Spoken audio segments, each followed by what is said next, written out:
Salut. J'ai eu envie de poser ma caméra et de faire cette vidéo pour parler du sentiment qui m'habite en ce moment depuis plusieurs moments déjà, mais en ce moment c'est déjà vraiment intensif. Et j'imagine que je suis pas la seule, surtout avec la fin de l'année. Et quand on fait le bilan de son année, ben, on se rend compte que c'est pas, c'est pas assez catastrophique, mais on a aussi l'impression de ne pas avoir du tout avancé.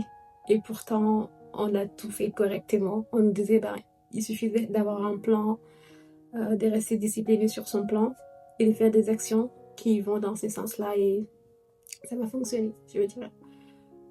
On a tous entendu ça et même moi, je l'ai dit plusieurs fois et j'y crois encore et j'y cru fortement en me disant, tant que je fais des actions et que je suis disciplinée et que j'ai un but, j'ai un objectif déjà qui est extrêmement important et je fais des actions envers ça et j'abandonne pas, bon, ça va fonctionner. Et on se rend compte qu'on a donné beaucoup de choses finalement et que rien n'avance et c'est normal en fait de...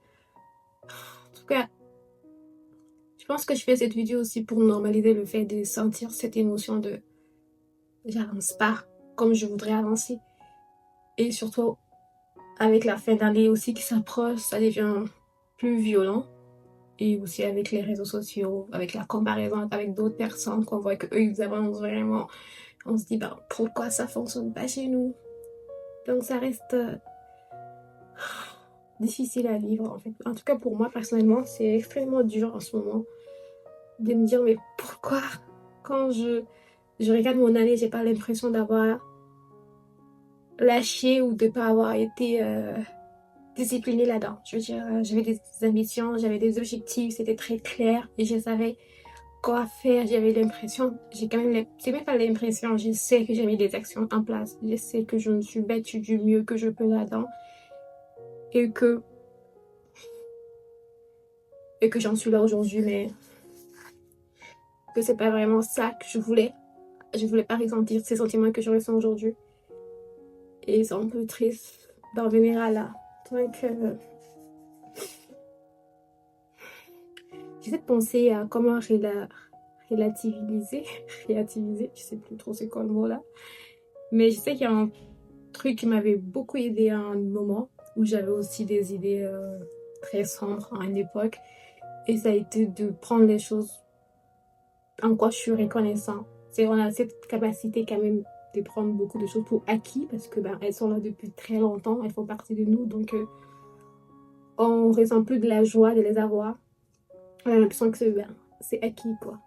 Et de vraiment essayer de me dire ok, il y a ça qui fonctionne pas, mais t'as au moins ça à quoi t'es raccroché. C'est difficile quand même parce que je sais que c'est pas évident de juste se contenter. Pas se contenter, c'est normal qu'on veut toujours vouloir plus. C'est humain, c'est comme ça qu'on va avancer.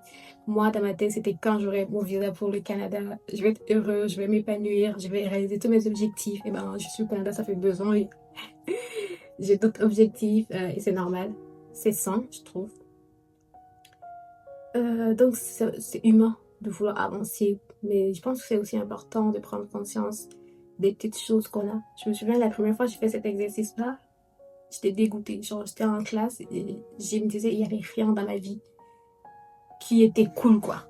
Genre, franchement, je regardais et j'y trouvais rien. Genre, je suis restée sur ma page Notion et de dire en quoi je suis reconnaissante, j'étais là, il n'y a rien qui me donne envie. Il n'y a rien. Et je reste vraiment très longtemps devant la page avec rien mettre et je m'évapore, genre je m'évade un peu dans mes pensées, dans la classe et tout, et je vois une camarade de classe qui est handicapée. Genre elle est vraiment handicapée, elle a pas ses 2 pieds. Et je me regarde, je me dis, bah, ma vie, t'es reconnaissant parce que t'as 2 pieds, t'es pas handicapée. Est-ce que tu peux prendre une minute pour réaliser ça aurait été quoi ta vie? Si t'étais né handicapé, ou encore pire, si t'avais eu un accident et que t'avais perdu l'usage de tes jambes. Et j'ai vraiment essayé de prendre une minute vraiment pour réaliser en quoi aurait ressemblé ma vie. Si j'avais eu besoin de quelqu'un pour m'habiller, j'avais besoin de quelqu'un pour me déplacer, j'avais besoin de quelqu'un pour extrêmement tout. Et c'est qu'à l'époque, j'avais beaucoup de frustration avec mon apparence, mon poids, ma vision de moi-même et de mon corps, mon rapport avec mon corps. Et j'étais beaucoup frustrée là-dedans et je me suis dit, bah, tu sais que juste le fait de faire du sport, c'est un luxe. Genre, c'est pas donné à tout le monde de pouvoir s'entraîner. Et toi, t'as tes 2 pieds qui vont te permettre de pouvoir aller à la salle. Ça, c'est un luxe. Et je m'étais même dit aussi avec, même pas qu'aller à la salle, tu peux t'entraîner chez toi dans ta chambre. Et ça aussi, c'est un luxe parce que tout le monde n'a pas une chambre pour elle. J'ai toujours eu ma propre chambre. Peut-être, genre, j'avais 12 ans que j'avais ma propre chambre. Et je me disais, t'as une chambre, t'as un ordinateur, donc t'as aussi une connexion Wi-Fi. Genre, t'as un ordinateur, t'as une connexion Wi-Fi, il suffit de te connecter et t'as accès à des milliers de vidéos sur YouTube pour pouvoir faire du sport chez toi. Et t'as une chambre. Ça, c'est un luxe, c'est pas donné à tout le monde. Et mine de rien, j'ai retrouvé plein de choses que j'avais et que beaucoup de personnes n'ont pas. Et je suis sûre que dans ta situation à toi, il y a des choses que t'as. Peut-être que l'objectif cette année, c'était, je sais pas, de doubler ton chiffre d'affaires, d'avoir plus d'argent. Mais il y a sûrement quelqu'un aussi qui a perdu son travail cette année. Certes, toi, t'as pas pu réaliser ton, ton chiffre, si on veut, ton chiffre d'affaires ou le montant que tu t'étais fixé. Mais il y a quelqu'un qui a perdu son travail cette année. Du coup, ça nous permet quand même de dire qu'il y a toujours pire. Genre, il y a toute situation est extrêmement pire. En ce moment, je vis en deuil blanc. Si on veut, deuil blanc, c'est tu dois faire le deuil d'une relation. La personne est vivante, mais tu sais que la relation que vous avez eue ne va jamais venir et que ben, tu dois laisser la personne partir ou en tout cas dire que ce que tu attends de cette personne ne sera jamais là. On appelle ça deuil blanc. Et genre, c'est extrêmement dur de vivre ça. Mais au moins, ma personne préférée, elle existe, genre, elle est sur terre, elle respire, elle va bien. Et il y a des personnes qui ont dû enterrer leur être cher cette année. Et eux, ils ont même pas de deuil blanc, eux, ils sont juste en deuil tout court. Je pense que ce genre de pensée me fait quand même un petit peu de bien. Pas de bien parce que quelqu'un a enterré son être cher. Pas du tout. Mais du bien parce que j'ai à quoi m'accrocher. Mes 2 parents sont en vie. Je veux dire, j'ai une famille. Et je sais que jamais je vais me retrouver dans la rue. Qu'importe. Je sais que j'aurai toujours un toit sur ma tête. J'ai cette conviction que j'aurai toujours un toit sur ma tête. Et il y a des personnes, j'habite au Canada, et là je vais sortir, je vais juste aller chez moi un dépanneur, je vais tomber sur des itinérants qui vivent dehors. On est à quoi? Moins 10 degrés. C'est inhumain quand même qu'un être humain arrive à vivre dehors pendant l'hiver. Donc, oui, on a parlé de nos objectifs cette année. Oui, tout ce qu'on aurait voulu avoir ne s'est pas bien fait. Je vais dire c'est ok, mais c'est pas vraiment ok non plus. Je pense que c'est bien aussi d'avoir ces sentiments de vouloir plus. Au moins comme ça, on sait c'est quoi de pas avoir réalisé nos rêves. On veut pas vivre ça. Moi, j'avais comme ambition, mon plus gros projet cette année, c'était YouTube. C'était de créer une communauté sur YouTube. Ça a littéralement pas fonctionné, genre. Et pourtant, j'ai tout fait. Vraiment. Genre, je me suis réveillée à 5 h du matin pour créer des vidéos. Parce que je devais aller au travail à 7 h et que je devais aller à l'école après les études.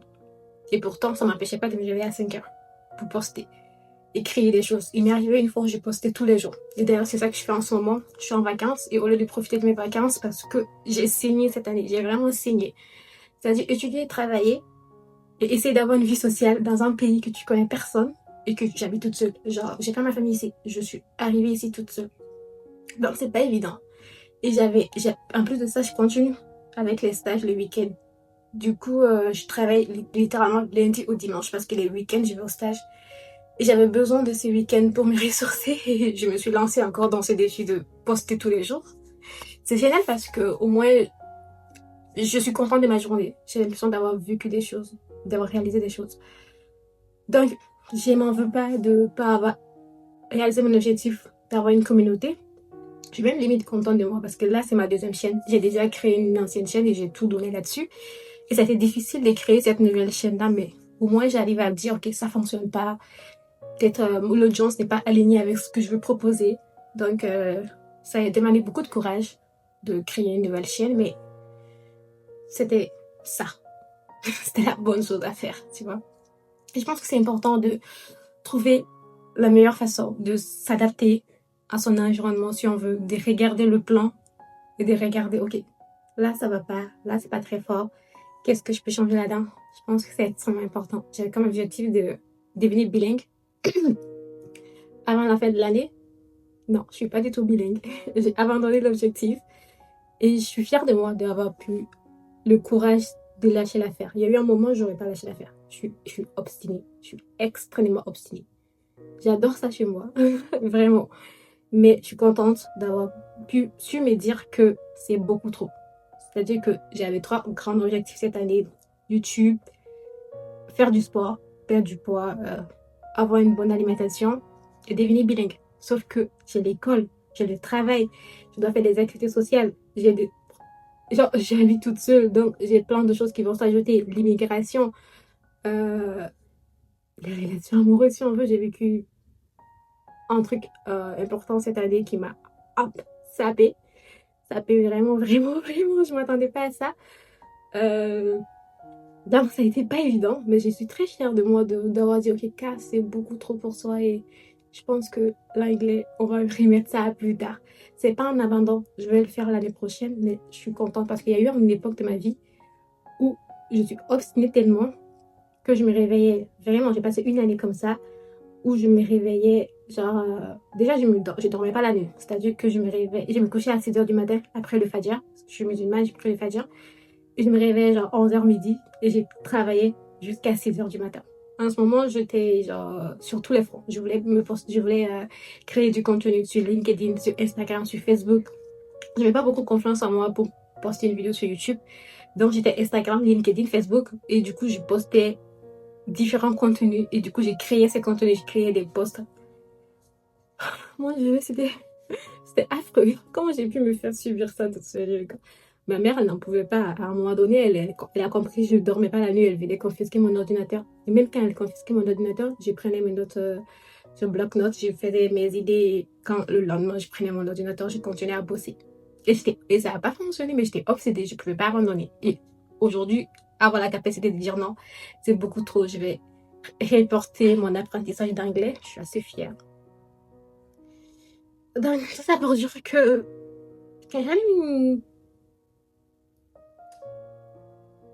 ouais, je pas la solution à cet état. Je pense que c'est important de le ressentir surtout. Je pense qu'il faut se laisser le temps de ressentir ce qu'on ressent et d'écouter ses émotions. Ça vient de quelque part.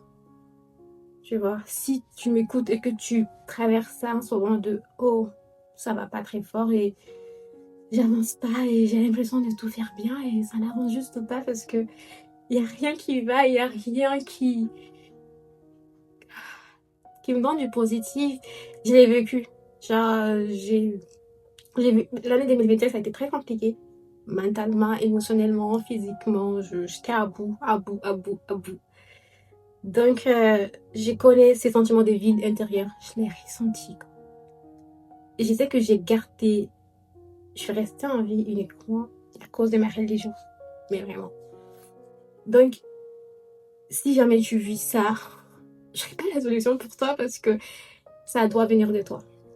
Je pense que la chose qui m'a beaucoup aidée, c'est de savoir que je suis 100% responsable de ma vie. De me dire, ok, personne ne va venir me sauver. Absolument personne, même pas ma mère. Donc si je veux sortir de là, il faudrait que j'arrive à compter sur moi-même. Et que j'en valais la peine. Et c'était vraiment, j'avais pas d'estime de moi. Donc j'ai réussi à construire mon estime de moi-même avec du sport. C'est à partir de ça que j'ai commencé le sport. Aujourd'hui, je n'arrive pas à vivre ma vie sans aller à la salle. Genre, pas juste aller à la salle, mais j'ai besoin d'être en mouvement. C'est extrêmement important pour moi. Et c'était cet engagement que j'avais envers moi-même. C'est-à-dire, je me disais, ok, demain, je vais m'entraîner. Et demain, j'étais là et je m'entraînais. Et j'étais trop contente en me disant, waouh, je me respecte assez pour, quand je m'engage envers moi-même, de respecter mon engagement. Quand je me dis, K, tu t'entraînes demain, demain, je m'entraîne parce que j'ai de l'amour pour moi, du respect, j'ai de l'estime pour moi. Et quand je me dis, je fais un truc, je le fais. Fucking, tu vois. Donc, j'étais trop contente et avec ça, du jour au lendemain, au fur et à mesure, j'avais beaucoup d'estime de moi-même parce que je pouvais me faire confiance. Je n'allais pas me laisser tomber. Je savais que j'allais pas me... je m'adore. Si on veut. Je suis trop fan de moi. Genre, je m'aime. Tu vois, c'est un peu ça. C'était difficile avant, mais aujourd'hui, je m'adore vraiment. Je suis trop fan de moi-même. Et ouais, je sais pas où est-ce que je voulais en venir avec ça, mais je pense que je voulais juste te dire que si tu vis ces émotions, sache que t'as besoin de toi, tu vois. C'est pas quelqu'un d'autre qui va faire le job pour toi. C'est fâcheux, mais c'est juste la vérité pure. Et je pense qu'on a besoin d'une dose d'amour de soi pour pouvoir... Parce que tu dois apprendre à être là pour toi et à t'accompagner, à te soutenir là-dedans. Et j'ai été extrêmement gentille et bienveillante envers moi. Je suis extrêmement... Je veux dire, je pense que dans la vidéo, à un moment donné, je me suis appelée ma vie. C'est comme ça que je m'appelle des fois, ma vie. Genre, je sais pas, je me traite comme j'aurais voulu qu'on me traite, si on veut. Genre, je suis vraiment là à m'écouter, à me prioriser, à m'accepter entièrement et à me dire quand je vais pas bien aussi à être vrai avec moi-même, parce que je le mérite ça. Donc, l'idée, c'est juste que tu saches que bon, la vidéo va être trop longue. Je vais pas te perdre ton attention, donc je vais m'arrêter là, mais j'ai bien aimé avoir cette petite discussion avec moi-même et avec toi. Donc, si tu as envie qu'on se retrouve une nouvelle fois, n'hésite pas à laisser un petit like, à te présenter. J'aimerais bien savoir qui tu es et ce que tu vis en ce moment. Dans juste 2 petites phrases et sinon, on se retrouve demain. Et juste prends soin de toi. C'est tout ce que je te souhaite. Prends soin de toi.